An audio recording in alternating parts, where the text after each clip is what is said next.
दोस्तों वीडियो को बिल्कुल भी स्किप मत करना, आपको एक भी क्वेश्चन समझ में नहीं आएगा। आपका एक क्वेश्चन पेपर है, 803 कोड है और वर्ष आपका 2019 का पेपर है। ये आपका पाठ्यचर्या वाला जो पेपर होता है वो है, ठीक है। इसके महत्वपूर्ण निर्देश ये हैं और कुछ आगे हम बढ़ते हैं तो क्या है, मैंने अर्जेंट बेसिस पे पेपर्स को मंगाए हैं और ये पेपर्स जो हैं काफ़ी इम्पोर्टेंट आपके लिए इसीलिए मंगाए गए हैं। और जिसने भेजा है उसने पता नहीं किस मोबाइल से खींच के भेजा है फ़ोटो, थोड़ा सा इसका जो है प्रिंट बिल्कुल बेकार आया है, मुझे भी समझने में काफ़ी टाइम लगा, तो मैं आपको अब समझा पा रहा हूँ थोड़ा बहुत। अगर कोई मिस्टेक हो तो कोई बात नहीं, आप मुझे मैसेज कर सकते हैं, कमेंट कर सकते हैं, बता सकते हैं कि आपने ये मिस्टेक की। चलिए स्टार्ट करते हैं। सही विकल्पों को चुन करके आपको लिखना था, जिसके ऑप्शंस दिए रखेंगे और उनमें से आपको चूज़ करना है। शिक्षा का औपचारिक अभिकरण है तो पहला है परिवार, दूसरा विद्यालय, तीसरा समाज और चौथा राज्य। इनमें से आपको बताना है कौन सा सही है। उसके बाद में आ जाइए, 1961 में स्थापित भावनात्मक एकता समिति के अध्यक्ष थे तो कौन थे वो? चार नाम यहाँ पे देखें, K G. Saiyidain, K L. Shrimali, doctor Sampurnanand और डॉक्टर जे.एस. बेदी। इनमें से कौन थे वो आपको बताना है। शिक्षा के लोक व्यापीकरण की प्रमुख समस्या है अपचय, अवरोधन, दोषपूर्ण पाठ्यक्रम, उपयुक्त सभी आपको बताने हैं। इसके बाद आ जाइए द पार्ट में, गामक अधिगम में सम्मिलित है सोना, हंसना, बैठना, गाना गाना। कौन सा है ये आपको बताना है। उसके बाद में ई ऑप्शन जो है आपका, करिकुलम शब्द की उत्पत्ति लेटिन भाषा के इस शब्द से हुई। कौन से वो चार शब्द कौन सा सही ऑप्शन है इन चारों में से वो आपको बताना है। एक कोर, एक क्यूरेरे और एक करियम और एक कोर्स, ठीक है। आ जाइए इसका इंग्लिश वर्जन देख लेते हैं। The formal agency of education is family, school, society और state. The president of emotional integrated committee established in 1961 was. अब वो कौन थे? के.जी. सैयदन थे या के.आई. जो थे आपके चार ऑप्शंस मैंने बताए थे वो आपको देखने हैं। उसके बाद में सी है, the major problem of universalization of education is. कौन सी मेजर? तो वेस्टेज। और उसके बाद में जो आपके फॉल्टी करिकुलम है और ऑल दीज अबव है ये आपको बताना है।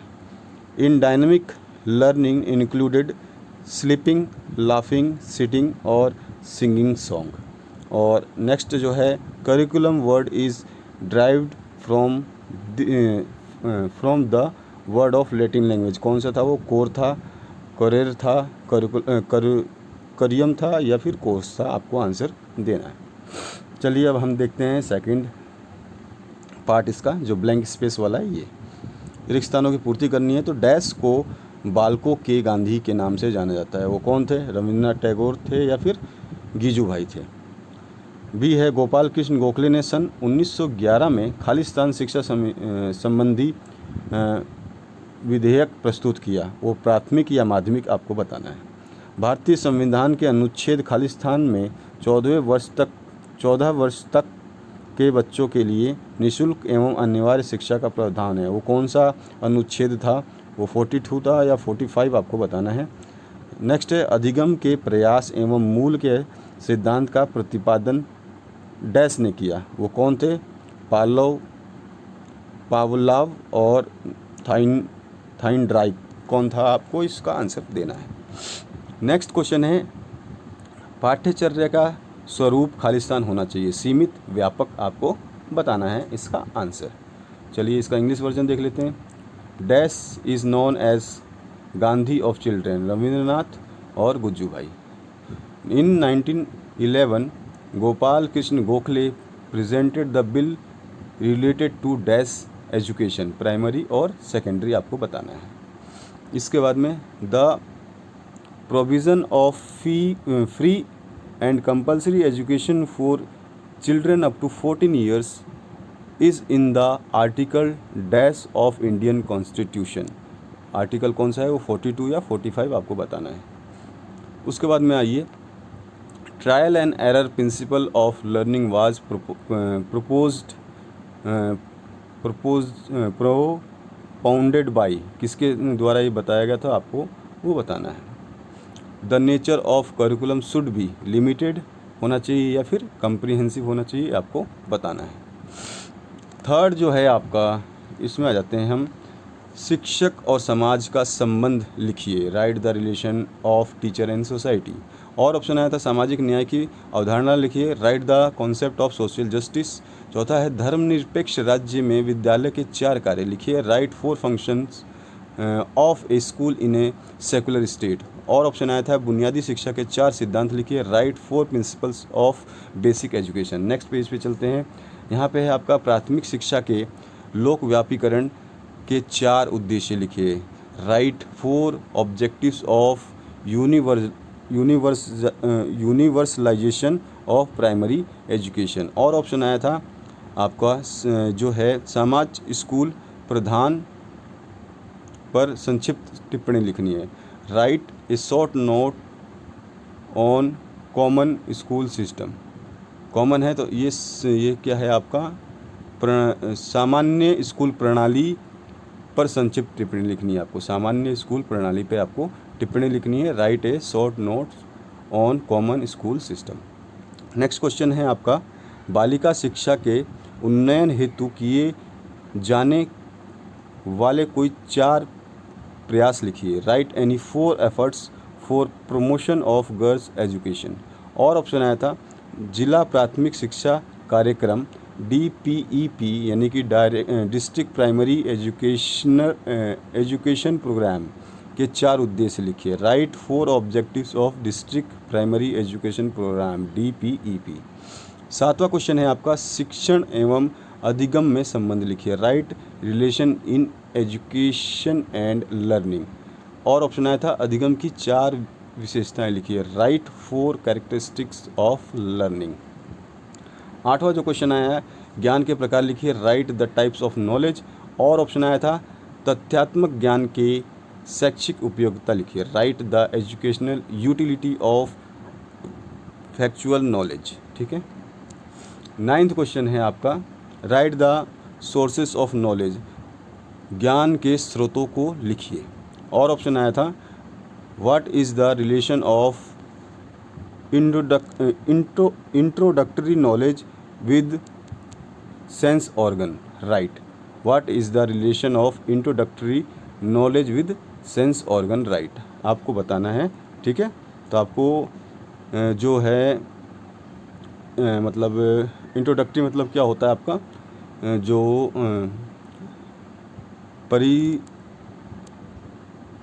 परिचयात्मक ज्ञान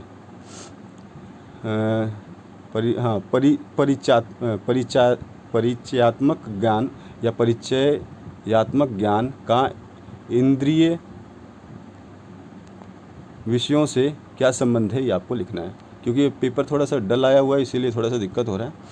नेक्स्ट क्वेश्चन है डॉक्टर मारिया मोंटेसोरी की शिक्षा पद्धति की विवेचना कीजिए, describe the teaching method of doctor Maria Montessori.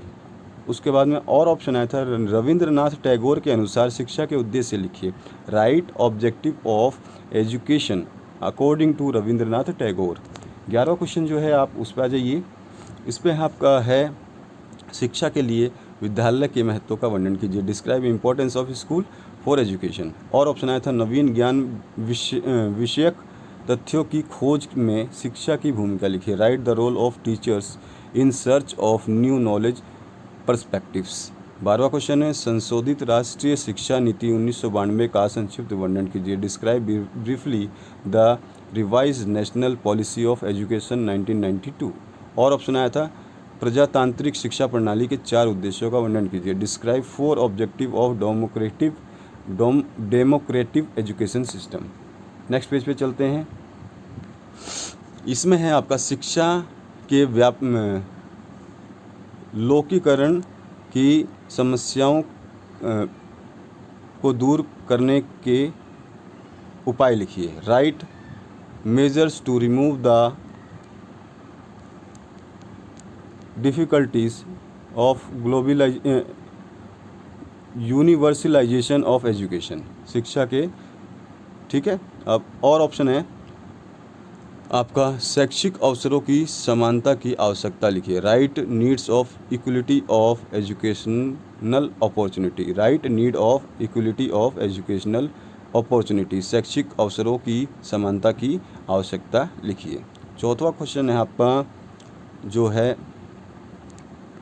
सामाजिक अधिगम को प्रभावित करने वाले किन्हीं 4 कारकों का वर्णन कीजिए। Describe any 4 factors affecting social learning.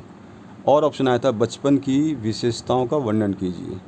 Describe the characteristics of childhood. 15 question है आपका गतिविधि एवं अनुभव के माध्यम से ज्ञान दर्शन की कोई 4 क्रियाओं का वर्णन कीजिए। Describe any 4 activities of knowledge acquire through activity and experiences. ठीक है, अब आगे आ जाइए और ऑप्शन पे। और ऑप्शन में पाठ्यचर्या चयन एवं निर्माण हेतु किन्हीं 4 मानदंडों का वर्णन कीजिए। Describe any 4 criteria for selection and formation of curriculum. 16 question है मानव समाज में शिक्षा की प्रकृति एवं आवश्यकताओं का सविस्तार वर्णन कीजिए। Describe in detail the nature and need of education in human society. और ऑप्शन आया था स्वामी विवेकानंद के अनुसार गुरु शिष्य का संबंध की विवेचना कीजिए। Describe pupil teacher relationship according to Swami Vivekananda. Next page पे चलते हैं। समाजवाद पर आधारित शिक्षा की विशेषताओं का वर्णन कीजिए। Describe characteristics of education based on socialism. और ऑप्शन आया था भारत में स्वतंत्रता से पूर्व प्रारंभिक शिक्षा की प्रमुख विशेषताओं का वर्णन कीजिए। Describe main features of elementary education in India before independence. 18वां क्वेश्चन है शैक्षिक अवसरों की असमानता के कारकों का वर्णन कीजिए। Describe factors of inequality of educational opportunities. और ऑप्शन आया था सर्व शिक्षा अभियान के क्रियान्वयन एवं उद्देश्यों की विवेचना कीजिए। Describe implementation and objective of Sarva Shiksha अभियान।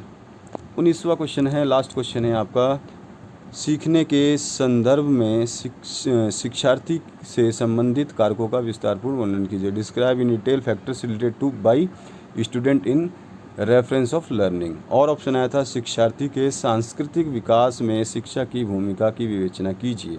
Describe the role of education in cultural development of student. Thank you very much for watching this video. और पेपर्स के लिए डिस्क्रिप्शन बॉक्स में लिंक दी गई है, वहाँ से आप डीएलडी के क्वेश्चन पेपर्स देख सकते हैं। Thank you very much for watching this video. All सारे के सारे फाइल्स भी हमारे पास अवेलेबल है, हमने अपलोड कर दिए हैं, तो वहाँ से आप फाइल भी डाउनलोड कर सकते हैं, उन फाइल्स को देख सकते हैं।